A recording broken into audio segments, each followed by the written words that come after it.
President Joe Biden plunked down with ABC anchor George Stephanopoulos for a high-stakes interview on Friday. The week after an unfortunate discussion execution provoked inquiries regarding his qualification for the administration and calls for him to pull out from the 2024 race. Here is a reality check of a portion of Biden's cases in the meeting. According to a poll conducted by the New York Times, Biden stated, "The New York Times had me down 10 points before the debate. 9 now, or whatever the hell it is. First the facts." After the debate, Biden claimed that New York Times polls showed he gained a point. In point of fact, the Times, Siena College post-debate poll showed that Biden was performing 3 points worse against former President Donald Trump than he had in the previous Times, Siena poll before the debate. Biden's particular numbers were additionally off base. In Times, Siena polling, he was not down 10 points before the debate. In point of fact, he was down 6 percentage points among registered voters and 3 percentage points among likely voters.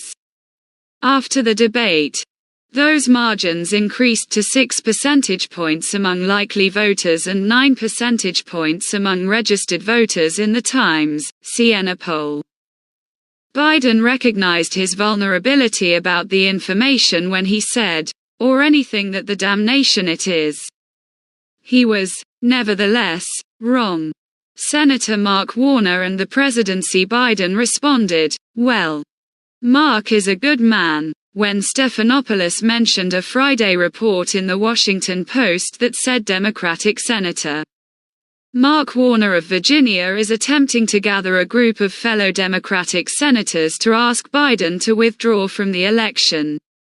That has never happened to us. And he also tried to get the nomination.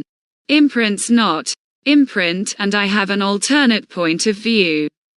I admire him. Realities first. The statement by Biden that he also tried to get the nomination too requires some background. Warner has never sought the Democratic nomination for president. He did make extensive preparations for a possible run for the nomination in 2008, including hiring staff and raising millions for a political action committee.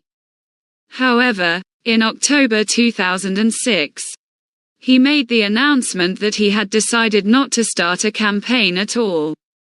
He has also not applied for the nomination since then.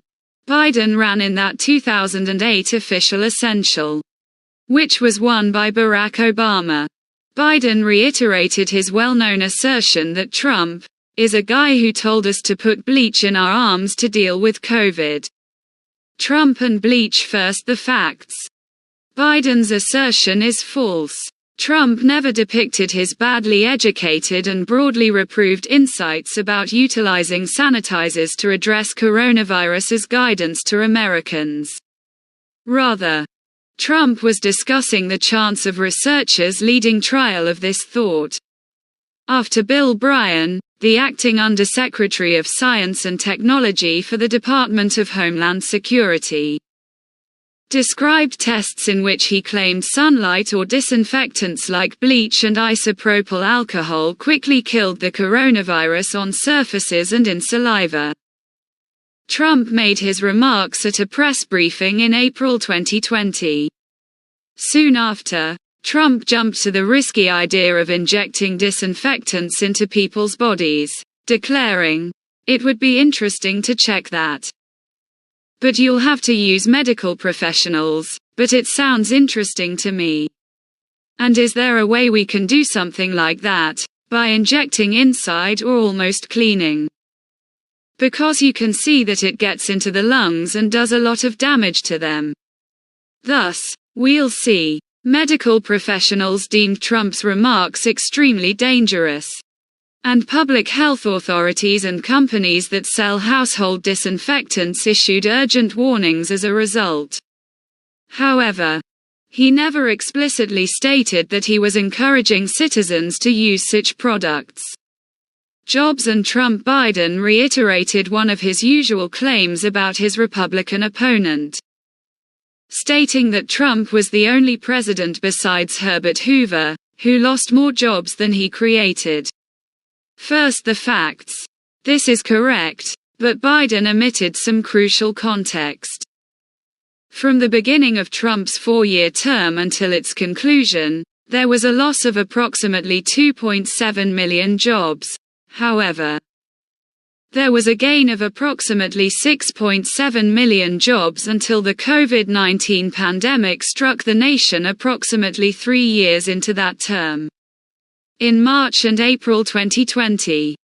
When the global economy crashed due to the pandemic, Trump lost nearly 22 million jobs. From May 2020 to December 2020, the United States added over 12 million jobs, but not enough to make up for the massive